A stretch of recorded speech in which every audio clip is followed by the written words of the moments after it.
Assalamualaikum warahmatullahi wabarakatuh. Tulisan Gus Rumel yang diunggah di situs Medium yang diberi judul Melihat Ba'alawi pada abad ke-8 Hijriah. Nah, itu akan saya kaji dan akan saya buatkan videonya. Agar pembahasan ini lebih jelas, penting kiranya kita tahu dulu bagaimana alur pembahasannya. Pertama, kita tahu bahwa dalam tulisan Kiai Haji Imaduddin, beliau tak segan-segan menyatakan bahwa orang pertama yang mendeklarasikan Ubaidillah sebagai putra dari Said Ahmad bin Isa adalah Habib Ali bin Abu Bakar As-Sakron di dalam kitabnya yang berjudul Al-Burqah Al-Musyiqah, sehingga muncullah pemahaman bahwa awal kemasyhuran Ba'alawi dikenal sebagai cucu Nabi atau Ashraf ya, atau Sadah adalah mulai abad ke-9 Hijriah. Karena Habib Ali bin Abu Bakar As-Sakron, nah itu lahir pada tahun 818 Hijriah dan meninggal pada tahun 895 Hijriah. Berarti, jika dihitung dari meninggalnya Said Ahmad bin Isa, yaitu tahun 345 Hijriah, maka ada kekosongan data selama ya kurang lebih 550 tahun. Tentu sangat tidak masuk akal jika jeda waktu sepanjang itu bisa merunut secara rinci leluhur ke atas, tanpa data yang saling mendukung dan berkesinambungan dari masa ke masa. Tapi ya mau dikata apa, begitulah kesan dari kitabnya Habib Ali bin Abu Bakar As-Sakron. Karena dalam kitab beliau memang tidak menyebut sanad atau sumber-sumber yang jelas dari mana beliau bisa menyatakan bahwa Ubaidillah adalah putra dari Said Ahmad bin Isa. Ya, kecuali dari kitabnya Al-Janati itu sahabat ya, yang disebut oleh Kiai Haji Imaduddin sebagai pecangkokan nasab ya, mencangkok nasab. Lebih-lebih beliau Habib Ali bin Abu Bakar Sakron juga memiliki pandangan bahwa Ubaidillah nama aslinya adalah Abdullah. Nah, namun karena ketahuan Tuhan, Abdullah itu lebih suka dipanggil Ubaidillah. Sehingga dari pemahaman yang terkesan otak-atik matuk ini, masyhurlah mulai dari abad ke-9 bahwa Ubaidillah adalah salah satu putra dari Said Ahmad bin Isa. Nah, itu yang pertama. Kemudian yang kedua, kita lihat bagaimana Gus Rumel Abbas menepis anggapan bahwa kemasyhuran Ubaidillah sebagai putra dari Said Ahmad bin Isa, nah itu dimulai dari abad ke-9. Tulisan beliau ini sebetulnya banyak sekali ya, etnamnya banyak. Akan tetapi kita fokus saja ke judul tulisan beliau, yaitu Melihat Ba'alawi pada abad ke-8 Hijriah.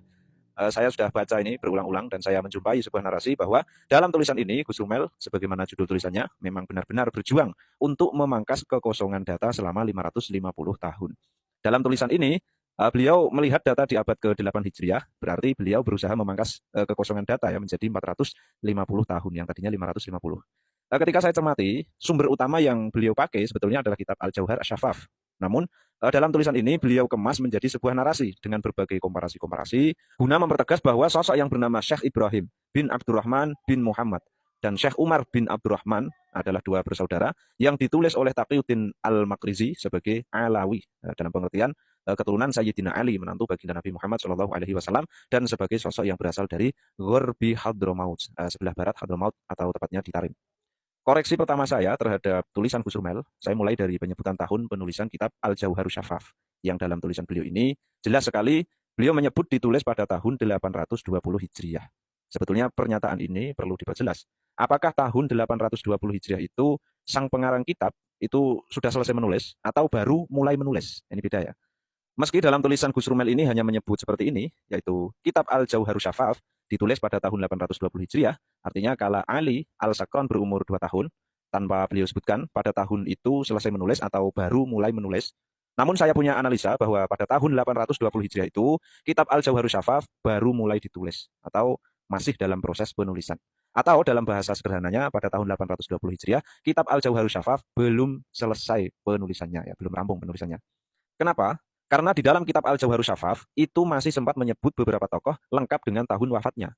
Ada tokoh yang disebut wafat pada tahun 827 Hijriah, ada yang disebut wafat pada tahun 830 Hijriah, bahkan masih sempat pula menyebut nama tokoh lengkap dengan tahun wafatnya pada tahun 840 Hijriah. Artinya, ketika Gus Rumel menyebut kitab Al-Jauharus Syafaf ditulis pada tahun 820 Hijriah, kala Ali Al-Sakron berumur 2 tahun, sedangkan kitab Al-Jauharus Syafaf masih sempat menyebut tahun wafatnya seorang tokoh pada tahun 840 Hijriah, berarti penulisan kitab ini memakan waktu lebih dari 20 tahun. Nah, itu jika penulisannya dihitung mulai dari tahun 820 Hijriah.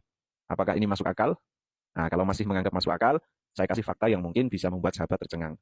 Yaitu ketika pengarang kitab Al-Jauharus Syafaf dinisbatkan kepada ulama bernama Abdurrahman bin Muhammad bin Abdurrahman Al-Khatib, yang menurut Gus Rumel wafat pada tahun 855 Hijriah. Nah, catat tahunnya ya, 855 Hijriah. Apa fakta itu? Faktanya adalah di dalam kitab Al-Jawharus Syafaf yang pengarangnya dinisbatkan kepada ulama yang bernama Abdurrahman bin Muhammad bin Abdurrahman Al-Khatib yang menurut Gus Rumel wafat pada tahun 855 Hijriah, ternyata di dalam manuskrip kitab Al-Jawharus Syafaf ini, tepatnya di juz 3 halaman 52, ternyata masih sempat merekam tahun wafat seorang tokoh yang wafat pada tahun 860 Hijriah. Bahkan tahun wafatnya ini ditulis, sahabat. Secara logika, kitab Al-Jawharus Syafaf ini pasti ditulis oleh ulama yang wafatnya di atas tahun 860 Hijriah ya. Bisa jadi tahun 861 atau 862, 863 atau bahkan 800 ini ya 70, 880 ataupun 890 bahkan bisa juga tahun 900 Hijriah atau bisa juga tahun 1000 Hijriah. Nah, semuanya serba bisa. Dan ketika kita melihat penemuan Gus Rumail yang menyatakan bahwa pengarang Al-Jawharus Syafaf adalah Abdurrahman bin Muhammad bin Abdurrahman Al-Khatib, wafat pada tahun 855 Hijriah, maka ya ini ya, ya ya gimana ya? Ya bisa jadi yang salah adalah tahun wafat pengarangnya, atau yang salah adalah teks kitabnya, atau bahkan yang salah itu penisbatan kepada pengarangnya, atau yang salah yang lain ya. Ya wallahu alam ya. Itu semua bisa jadi.